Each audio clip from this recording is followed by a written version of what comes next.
Hello everyone, this is Navneet Rastogi and welcome to Acts education. आज है 11 सितंबर और 11 सितंबर से जो बनने वाले इंपॉर्टेंट क्वेश्चन हैं जो एग्जाम पॉइंट ऑफ व्यू से भी बहुत इंपॉर्टेंट है, उनको हम आज डिस्कस करेंगे। ठीक है फ्रेंड्स, उम्मीद करता हूं आप सबकी स्टडी बेहतर चल रही होगी और डे बाय डे उसमें और सुधार आप कर पा रहे होंगे। मेरे लास्ट सेशन जो भी हैं वो आप ज़्यादा से ज़्यादा लाइक एंड शेयर सब्सक्राइब करें ताकि और बच्चों तक भी ये वीडियोस जो है ज़्यादा से ज़्यादा पहुँच सके। ठीक है फ्रेंड्स, चलते हैं हम आज के अपने पहले क्वेश्चन पे।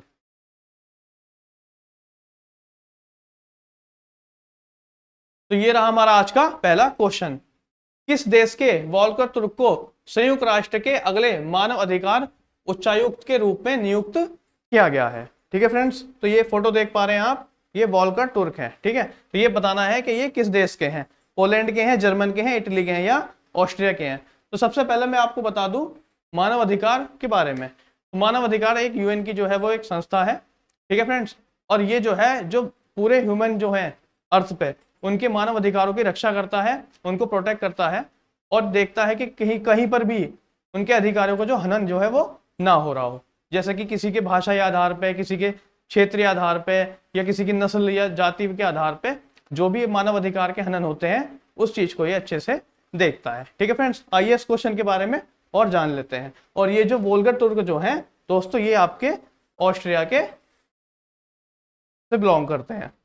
ठीक है, पहला पॉइंट देख लेते हैं। ऑस्ट्रिया के वोल्गर तुर्क को संयुक्त राष्ट्र के अगले मानव अधिकार उच्चायुक्त के रूप में नियुक्त कर दिया गया है। ठीक है फ्रेंड्स, तो ये इस क्वेश्चन का आंसर है।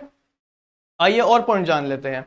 वर्तमान में वह संयुक्त राष्ट्र के कार्यकारी कार्यालय में एक महासचिव के रूप में वैश्विक नीति के कार्य का समन्वय कर रहे थे। ठीक है, अगला पॉइंट जान लेते हैं। इससे पहले वह जिनेवा में संयुक्त राष्ट्र शरणार्थियों की सुरक्षा के लिए सहायक उच्चायुक्त थे। इन्होंने अब किसकी जगह ली है? तुर्क चिली की मिशेल वाचेलेत का स्थान जो है इन्होंने वो लिया है। ठीक है, अब जो बन गए हैं वो वोल्कर बन गए हैं, वोल्कर तुर्क बन गए हैं। पहले मिशेल वाचेलेत यहाँ की थी, इनका स्थान इन्होंने ले लिया है। कार्यालय की स्थापना संयुक्त राष्ट्र महासभा द्वारा 20 दिसंबर 1993 में की गई थी। ठीक है फ्रेंड्स, तो इस क्वेश्चन का क्या आंसर हो गया आपका? ऑस्ट्रेलिया इसका आंसर हो गया। और ये एग्जाम के पॉइंट ऑफ व्यू से ये इंपॉर्टेंट क्वेश्चन है, ये आप एग्जाम में पूछा जा सकता है। चलते हैं हम अपने अगले क्वेश्चन की तरफ। किस राज्य सरकार ने सितंबर 2022 में राज्य के किसानों को आधार संख्या के समान एक अद्वितीय फॉर्म आईडी प्रदान करने की घोषणा कर दी है? ठीक है जी, आधार कार्ड के समान ही किसानों को एक अद्वितीय जो है फॉर्म आईडी जो है वो प्रदान करने की घोषणा करी है। कर्नाटक, गोवा, उत्तर प्रदेश, गुजरात। जिस प्रकार आप यहाँ फोटो देख पा रहे होंगे, ये उत्तर प्रदेश के सीएम श्री योगी आदित्यनाथ जी हैं। ठीक है फ्रेंड्स, तो इस क्वेश्चन का जो आंसर होगा वो आपका उत्तर प्रदेश होगा। आइए इस क्वेश्चन के बारे में कुछ तथ्य जान लेते हैं। पहला पॉइंट, उत्तर प्रदेश सरकार राज्य के किसानों को आधार संख्या के समान एक अद्वितीय फॉर्म आईडी जो है वो प्रदान करेगी या करने जा रही है। उन्हें सभी सरकारी योजनाओं का लाभ प्रदान करने के लिए इसे आधार से जोड़ा जाएगा। मतलब जो यूपी में जो भी सरकारी योजना आती है किसानों को वो अच्छे से मिल पाए, बेहतर तरीके से टाइम से मिल पाए और सरकार को भी उसकी पूरी जानकारी हो, इसलिए इस चीज को पहल को करा जा रहा है। अगला पॉइंट, इसके अलावा उत्तर प्रदेश सरकार उन परिवारों को भी एक फैमिली आईडी प्रदान करना शुरू करेगी जिन्हें अभी तक सरकारी योजनाओं से किसी न किसी तरह का लाभ जो है वो नहीं पहुंच पाया है। उत्तर प्रदेश एक बहुत बड़ा राज्य है जहाँ की जनसंख्या हमारे देश की सबसे ज्यादा है। ठीक है, तो इस जो सरकारी योजना यूपी में आती है वो हर परिवार के हर सदस्य तक पहुंच जा सके, इस प्रकार एक फैमिली कार्ड भी जो है वो उत्तर प्रदेश जारी करने जा रही है और ये किसानों के लिए अद्वितीय फॉर्म आईडी कार्ड जो है वो इन्हें प्रदान किया जाएगा। उत्तर प्रदेश की बात चली है तो उत्तर प्रदेश के बारे में थोड़ा सा जान लेते हैं। यहाँ की राज्यपाल कौन है? वो है श्रीमती आनंदीबेन पटेल, यहाँ की जो है वो राज्यपाल है। राजधानी क्या है? वो आपकी लखनऊ है। मुख्यमंत्री श्री योगी आदित्यनाथ यहाँ के मुख्यमंत्री जी हैं और जिले जो है वो यहाँ पे 75 जिले हैं। और इस राज्य का दर्जा इसे कब मिला? आपको मिला 24 जनवरी 1950 को यहाँ राज्य का दर्जा मिला। ठीक है फ्रेंड्स, तो इस क्वेश्चन के बारे में आप इसका स्क्रीनशॉट ले सकते हैं। अगला क्वेश्चन, किस राज्य सरकार ने मौजूदा प्राथमिक और माध्यमिक शिक्षा विभागों का विलय कर एक नया स्कूल शिक्षा विभाग बनाने का फैसला कर लिया है। ठीक है, तो जो उसकी जो बॉडीज होती हैं, प्राथमिक जो होती हैं और अपर प्राइमरी जो होती है, उन लोगों को कंबाइन करके अब जो है वो एक ही बॉडी उसको बनाने जा रही है। ठीक है फ्रेंड्स, तो कौन सी सरकार करने जा रही है? ये करने जा रही है आपकी असम सरकार। असम सरकार इस चीज को करने जा रही है। आइए थोड़ा सा जानते हैं इसके बारे में। असम सरकार ने मौजूदा प्राथमिक और माध्यमिक शिक्षा विभागों का विलय कर एक नया स्कूल शिक्षा विभाग बनाने का फैसला कर लिया है। इससे दोनों विभागों के सभी अधिकारी व कर्मचारी नए स्कूल शिक्षा विभाग के प्रशासनिक नियंत्रण में आ जाएंगे। ठीक है, जितने भी कर्मचारी होंगे और आपके अधिकारी होंगे, वो जो नए स्कूल विभाग जो बन रहा है उसके प्रशासनिक नियंत्रण में दोनों आ जाएंगे। ठीक है फ्रेंड्स, अगला देख लेते हैं। यह राष्ट्रीय शिक्षा नीति 2020 के कार्यान्वयन को सुविधाजनक बनाने के लिए किया गया है। ठीक है फ्रेंड्स, आइए असम के बारे में। असम जो है 7 सिस्टर जो है उसको है एक भाग है, इसलिए ये इंपॉर्टेंट हो जाता है क्योंकि एग्जाम में अक्सर पूछा जाता है। मुख्यमंत्री कौन है? श्री हेमंत बिस्वा शर्मा यहाँ के मुख्यमंत्री हैं। राजधानी दिसपुर है। भाषा असमिया भाषा यहाँ पे बोली जाती है। राज्य का दर्जा कब मिला? 26 जनवरी 1950 को इसको राज्य का दर्जा मिला। साक्षरता कितनी है? 72.19% यहाँ की साक्षरता दर है।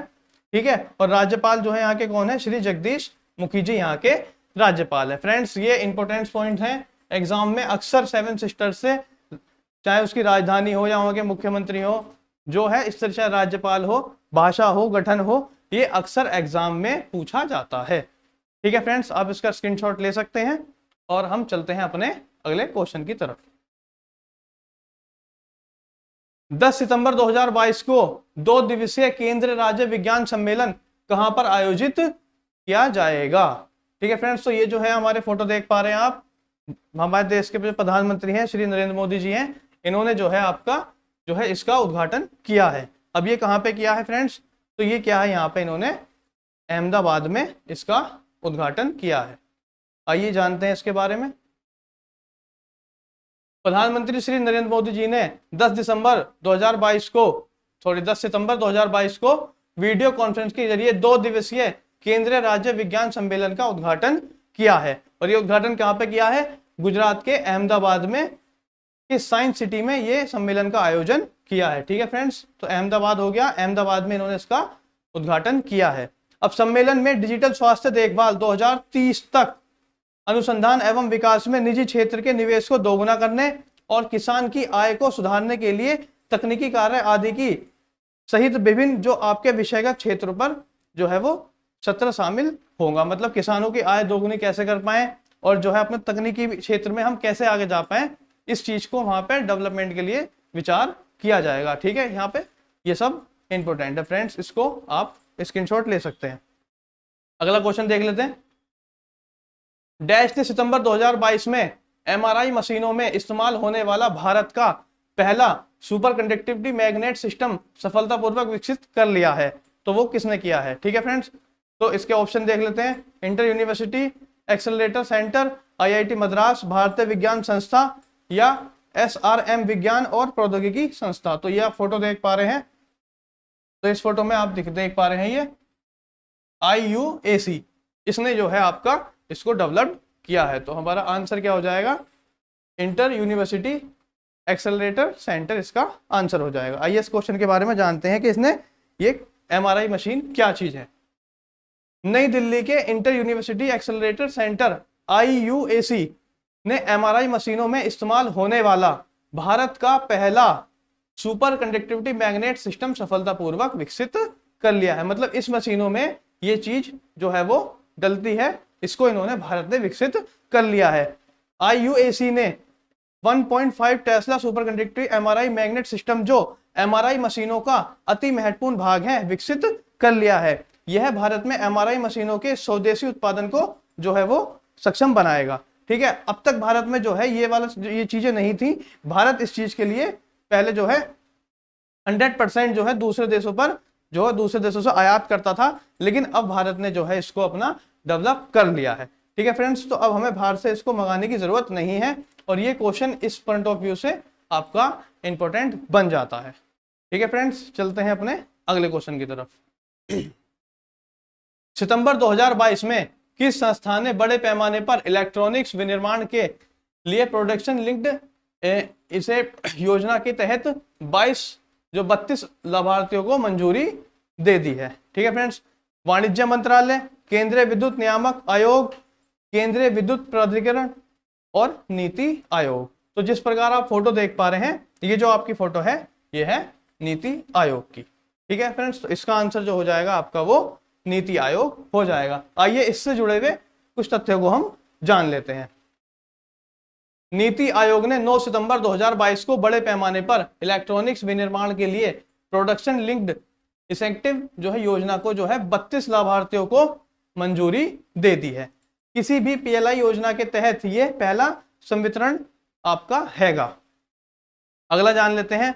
एक घरेलू company package electronics private limited mobile निर्माण के तहत प्रोत्साहन प्राप्त करने वाला पहला लाभार्थी कंपनी आपकी ये बन जाएगी। ठीक है फ्रेंड्स। आइए नीति आयोग की बात चली है तो नीति आयोग के बारे में थोड़ा सा जान लेते हैं। इसका गठन जो हुआ था आपका 1 जनवरी 2015 को हुआ था। मुख्यालय इसका नई दिल्ली में होता था।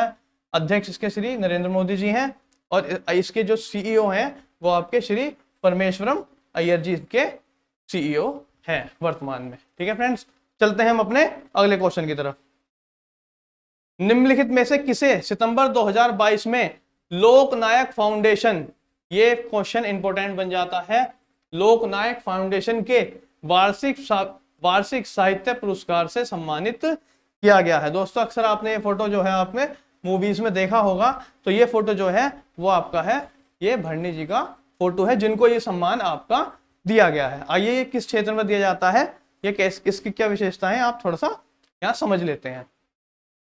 ये कौन से अभिनेता है दोस्तों, ये है आपके तेलुगु अभिनेता हैं तनिकेला भरणी को सितंबर 2022 में लोकनायक फाउंडेशन के वार्षिक साहित्य पुरस्कार से सम्मानित जो है वो किया गया है। अब सम्मानित किसने किया है ये भी पूछ सकता है।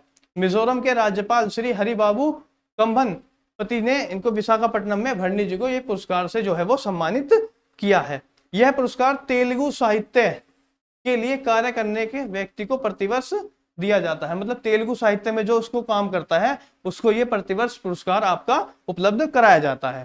ठीक है। लोकनायक फाउंडेशन पिछले 18 वर्षों से जो है यह पुरस्कार देता आ रहा है। तो ये जो आप पुरस्कार से रिलेटेड और ये क्वेश्चन है पुरस्कार या बुक्स वगैरह जो होते हैं ये क्वेश्चन इंपॉर्टेंट होते हैं। तो ये क्वेश्चन एग्जाम्स में दोस्तों पूछे जा सकते हैं।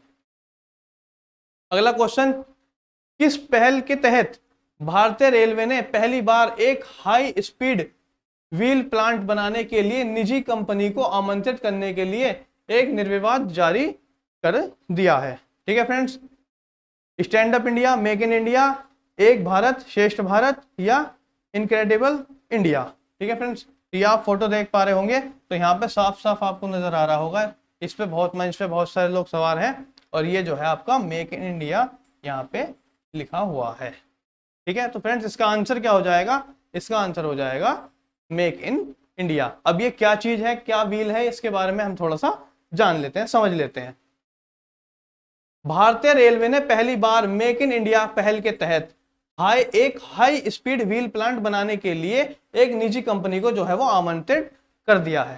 ठीक है। मतलब जो अब व्हील है वो उसको बनाने के लिए एक निजी कंपनी को आमंत्रण इन्होंने दे दिया है। अब क्या है, इस कदम के तहत रेलवे 600 करोड़ रुपए की कुल लागत के साथ प्रतिवर्ष आपका 80,000 पहिए की खरीद करेगा और इसका निर्माण देश में ही आपका होगा। ठीक है। वर्तमान में रेल अपने पहियों का बड़ा हिस्सा जो है वो यूक्रेन और जर्मनी से मंगाने पर निर्भर रहता था, लेकिन अब जो है इसका निर्माण आपका ऑलरेडी भारत में शुरू हो जाएगा, जिससे हम जो है इन देशों पे निर्भर नहीं रहेंगे अपने रेलवे के व्हील बनाने के लिए। ठीक है फ्रेंड्स। तो ये क्वेश्चन भी आपका इंपॉर्टेंट था। अब चलते हैं हम अपने अगले क्वेश्चन की तरफ। 2022 में किसने प्रधानमंत्री टीबी मुक्त भारत अभियान का जो है वो शुभारंभ किया है? ठीक है फ्रेंड्स। जगदीप धनखड़, मनसुख मांडविया जी या श्री नरेंद्र मोदी जी या श्रीमती द्रौपदी मुर्मू जी। ठीक है फ्रेंड्स। तो ये आप फोटो देख पा रहे हैं, ये हमारे भारत की जो है वो राष्ट्रपति है जो अभी निर्वाचित हुई है। तो ये इसका आंसर जो हो जाएगा वो हो जाएगा आपका द्रौपदी मुर्मू जी, इसका आंसर हो जाएगा। अब ये चीज क्या है, प्रधानमंत्री टीबी मुक्त ये जो योजना है ये क्या है, इसको हम थोड़ा सा अभियान इसको जान लेते हैं। शुक्रवार को राष्ट्रपति द्रौपदी मुर्मू ने डिजिटल माध्यम से प्रधानमंत्री टीबी मुक्त भारत अभियान की जो है वो शुरुआत कर दी है। इसका मकसद साल 2025 तक देश को क्षय रोग या टीबी मुक्त बनाना आपका होगा। इस कार्यक्रम में केंद्रीय स्वास्थ्य मंत्री श्री मनसुख मांडविया जी, स्वास्थ्य राज्य मंत्री श्री भारती परवीन पवार और कई अन्य नेता जो है वो इस मुहिम में इनके साथ थे। ठीक है फ्रेंड्स, तो ये क्वेश्चन आपका इंपोर्टेंट हो जाएगा। इसका आंसर है श्रीमती द्रौपदी मुर्मू जी।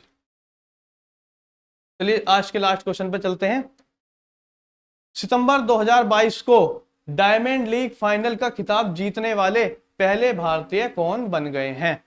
तो फ्रेंड्स मैं आपको बता दूं कि ये जो आप फोटो देख पा रहे होंगे, इस चेहरे को शायद ही इस देश में कोई ना जानता होगा। ये हमारे जो है ओलंपिक के जो है गोल्ड मेडलिस्ट हैं, जिन्होंने भाला फेंक में इन्होंने गोल्ड मेडल इन्होंने प्राप्त किया है। अब इसके साथ ही इन्होंने एक खिताब और जीत लिया है, ये वाला आपका डायमंड लीग फाइनल, और ये करने वाले भी ये पहले भारतीय बन गए हैं। ठीक है फ्रेंड्स, तो इसका जो आंसर होगा वो आपका होगा नीरज चोपड़ा। आइए इसके बारे में थोड़ा सा और जान लेते हैं क्वेश्चन के बारे में। भाला फेंक खिलाड़ी नीरज चोपड़ा ने इतिहास रच दिया है, जैसा मैंने आपको पहले ही बताया। 24 साल के नीरज चोपड़ा ने डायमंड लीग फाइनल जीतने वाले जो है भारत के पहले भारतीय बन गए हैं। तो ये क्वेश्चन आपका मोस्ट इंपोर्टेंट है। अगर क्वेश्चन आपका बनता है स्पोर्ट्स से तो ये क्वेश्चन अपनी अच्छी जगह उसमें बनाता है। ज्यूरिख में हुए फाइनल्स में नीरज चोपड़ा जी ने कितना 88.44 मीटर के बेस्ट थ्रो के साथ अपना यह खिताब जीता। नीरज ने चेक गणराज्य के जैकब वाल्डलेच और जर्मनी के जूलियन वेबर को पछाड़कर अपना ये गोल्ड मेडल जो है उन्होंने जीता, जो कि हमारे भारत के लिए बहुत गर्व की बात है। तो दोस्तों आज के ये क्वेश्चन थे हमारे, और मिलते हैं हम आपको अगले क्वेश्चन अगली क्लास में अगले अच्छे क्वेश्चंस के साथ। तो थैंक यू फ्रेंड्स।